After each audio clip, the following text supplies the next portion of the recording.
This past Sunday, I was out early before church salting the sidewalks.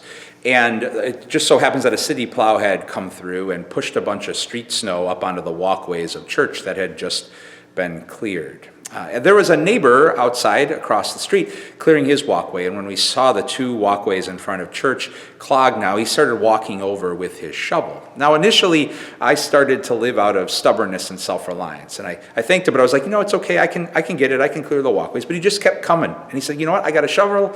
I'm a neighbor. I'm going to help you out. Okay? And he just started shoveling and cleared the two walkways so people could get to the liturgy on Sunday morning. I'm grateful for his help. He's an amazing neighbor. We have many of them on this block.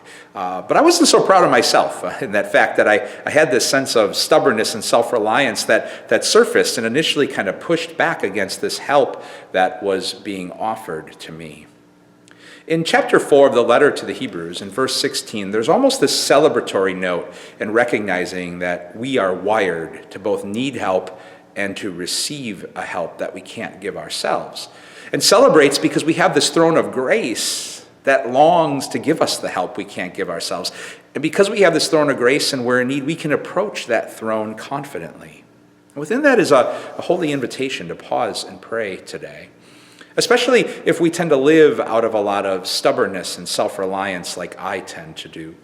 To spend some time reflecting on our journeys, where we've needed help and where we found that help being offered, maybe where we need help now and where we're finding that help right now. Because despite what our stubbornness says, we really can't go it alone. We really can only get by with a little help from our friends, as Joe Cocker so beautifully sang. And while we cannot give ourselves the help we need, we sure can marvel at the gifts of grace and peace that are so freely given to us. God's peace and blessings to you all.